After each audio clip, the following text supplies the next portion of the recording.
Well, a warm welcome to today's talk, Tuesday the 7th of February. Now, there's a public health emergency going on in most of our countries. For example, in the United States, over 11% of the whole population is diabetic. In the UK, it's just over 7% of the whole population is diabetic.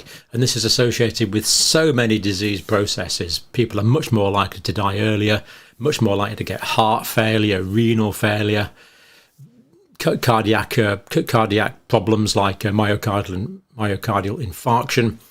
So many risks associated with this, diabetic, blindness, all sorts of problems. And the evidence is now in, as far as I can see, on the protective effects of vitamin D. It's not being done because it's dirt cheap and Big Pharma can't make any money out of it, so it's not being pushed. But I'm going to give a meta-analysis this morning that shows a 76% level of protection between higher levels of vitamin D and lower levels of vitamin D.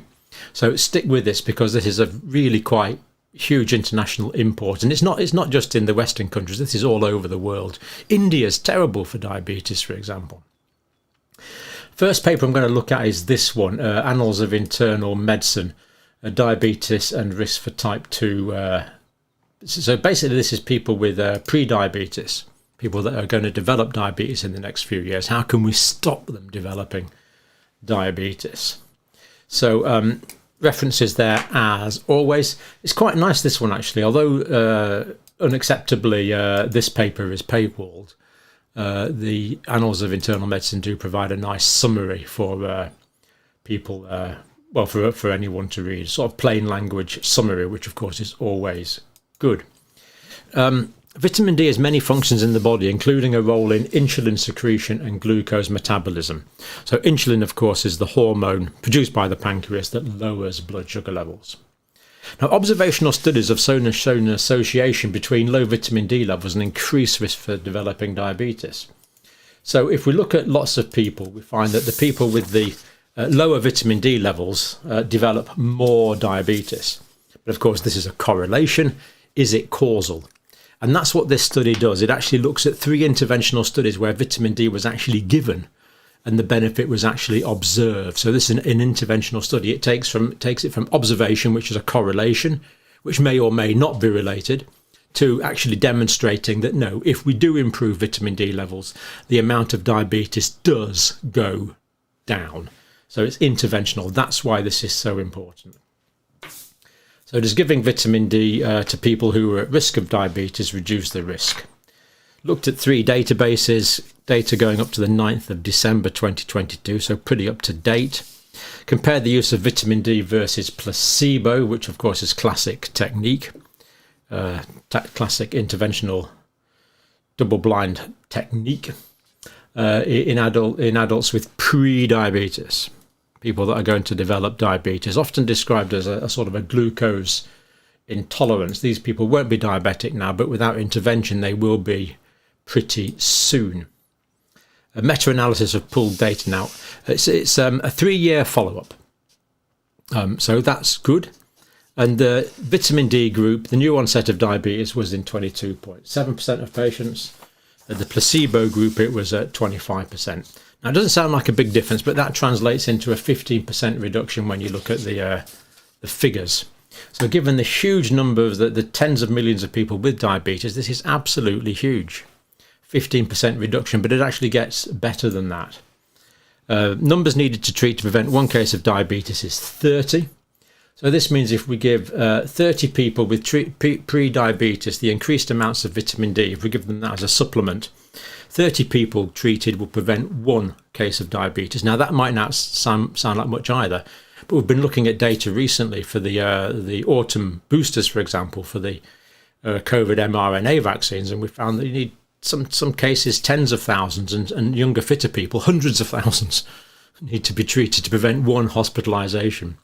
So 30 as a number needed to treat is actually quite excellent, especially as the study found this to be safe, and especially as it's dirt cheap. Vitamin D can be bought from the supermarket for essentially nothing, and we could make it a lot cheaper than that and give it out if we wanted to, if the political will was there. Political will's not there, of course, because politicians seem to be interested in making money. And there's no money in vitamin D because, of course, it's out of patent. Reduced risk reduction by blood levels. So people who had at least 125 nanomoles per litre, and that's the same as greater than 50 nanograms per mil, compared to 50 to 74 nanomoles per litre. So this is the higher group with higher levels. This is the lower group with lower levels. Cholecalciferol, that's the vitamin D3, reduced the risk for diabetes by 76%, hazard ratio 0.24.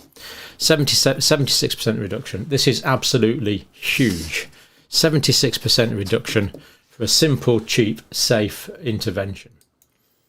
Or as much as we can use the word safe.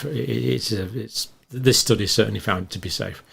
Very few people will have difficulties taking vitamin D. Of course, I have to tell you to go to your doctor first before taking anything. Don't take anything on my recommendations. There are a few people with sarcoidosis, for example, that can't take vitamin D, but it is very rare. Most of us are deficient most of the time in winters in the northern hemisphere. 3-year absolute risk reduction of 18.1%. So this is the absolute risk reduction. This is absolutely incredible, looking at the whole population. So the 76%, this 76% reduction was for people with pre-diabetes. The absolute risk reduction for the whole population is 18.1%. This is a massive benefit.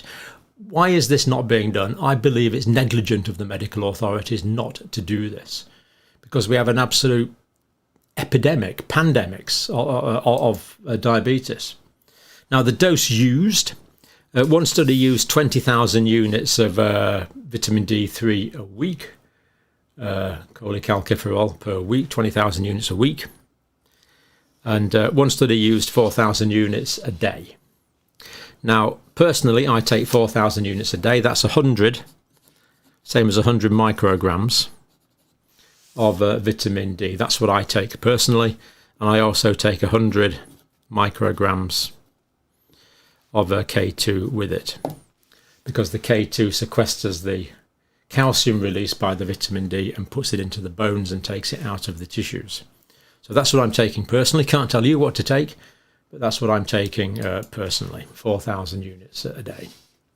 Now, another study took 0.75 micrograms of a synthetic one, but basically these are the sort of figures that we are looking at, 4,000 units. Actually, 4,000 units a day is not that high. Of course, it should be titrated on an individual basis, but most doctors in the UK won't do vitamin D levels, unfortunately. Mine won't, unfortunately. So we're left to guess. That's why I guess that the best amount is probably 4,000 to 8,000 for me, but because I'm a bit conservative and I don't know, I just take 4,000. If I was able to get my blood levels tested, as I should be able to, but I can't, but if we could, then we could titrate that up or down a little bit. I suspect I would need to titrate it up a bit, but of course I don't know because I can't see my blood. We need tests. I think if we want to spend money effectively on a public health intervention, we should be testing the whole population for vitamin D levels. That would be a really cost-effective intervention, whereas other massive public health interventions that are going on at the moment are less cost-effective, in my view. Adverse reactions. So they look for kidney stones, high blood calcium, high calcium in the urine. They didn't find it. They didn't draw any definitive conclusions about safety because the numbers were so low. So they didn't get an increase in kidney stones. They didn't get an increase in, this is this is calcium in the blood. And they didn't get an increase in calcium in the urine, which is good. There are implications in adults with pre-diabetes. Vitamin D was effective in lowering the risk for developing diabetes. The case is, in my opinion, made. Now, why is this important? Let's look at data here from the Centers for Disease Control in the States. So 1 in 5 people with diabetes don't know they have it.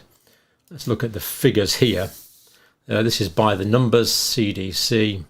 We're not great fans of the CDC, of course, but we assume they can collect diabetes numbers.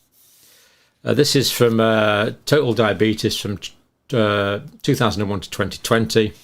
Diabetes increased significantly amongst over 18s. At the moment, 37.3 million people have diabetes. Absolutely incredible. 11% of the US population. Absolutely incredible. Now, normally over 90% of these would be diabetes mellitus type 2. DM1, diabetes mellitus type 1, that is the normally comes on when you're younger. That's caused by a disorder of the pancreas with insulin deficiency. Whereas diabetes type 2 used to be called maturity onset, but sadly a lot of people are getting it now. And it's the diabetes type 2 that we're talking about. So 37 million people with diabetes, 28.7 people have been diagnosed, 8.5 million who have diabetes have not been diagnosed. And in this 8.5 million people in the States, they are developing pathology every day as a result of the chronic hyperglycemia. In a country like the United States, this is simply not acceptable. 8.5 million of your citizens have diabetes and don't know it. We'll see the UK is not a lot better in a minute. Total pre-diabetes, 96 million people. So we can reduce that by 18%. Well, heck, that's going to be about 15 million cases over the 3-year period. And presumably over the next 3 years, it'll be another 15 million cases prevented. The economic costs, 327 billion. This was in 2017. Absolutely incredible. For the individuals concerned, $9,601 per year. And of course, some people simply do not have this money. Massive economic costs. Now, the UK is not a lot better, a bit better, but not a lot. These are the figures from Diabetes UK. Let's look at those in a bit of detail now as well. UK prevalence of diabetes, 4.8 million. That's 7% of the population. Still quite incredible. 3.9 million diagnosed. 1 million don't know they have it. So 1 million people in this clever, sophisticated, the United Kingdom have diabetes. It's damaging their organs. It's damaging their heart vessels. It's damaging their kidneys. It's damaging their eyes. It's damaging their peripheral circulation. And they don't even know they have it because no one's bothered to look. This is quite ridiculous. We should have public health screening for blood sugar levels, and we should have public health screening for vitamin D levels. But it's lacking as far as these 1 million people are concerned. And this is so simple. You just do a finger prick to test for sugar. I mean, okay, it's better to do blood levels for HbA1c, for glycosylated hemoglobin. But it's a simple blood test. Why is this not being done? It's a real failure of primary healthcare in the UK. Don't we care about our people or something? What's going on here? Quite annoying, really. It's going to go up to 5.3 million people by 2025. People with type 2 diabetes, 50% more likely to die prematurely, 2.5 times more likely to develop heart failure. Horrible disease, heart failure. People with heart failure suffer terribly. Horrible disease. Twice as more likely to have a heart attack. That's a myocardial infarction. An MI. Twice as likely to have one of those factors. Now, Diabetes UK do stress obesity as the main factor. But of course, vitamin D deficiency is more prevalent in people that are obese because vitamin D is fat soluble. It absorbs into the fatty tissues. So when you give an obese person some vitamin D, it doesn't go into the blood, it goes into the fatty tissues. So they're way more short of vitamin D. You have to supplement them with higher doses for longer to get the vitamin D levels up in the blood. But we're eating too many sugars, we're eating too many carbohydrates, we're eating too many processed foods, we don't exercise enough, and we don't get enough vitamin D. Or correctable, but the vitamin D one is just correctable with a few tablets. Obesity is hard work.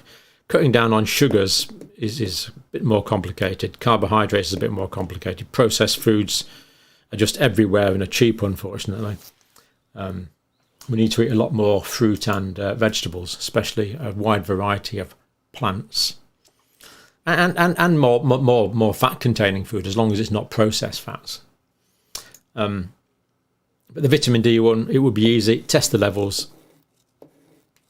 Give a simple supplement, and we would eradicate that variable and presumably reduce the risk by 76%.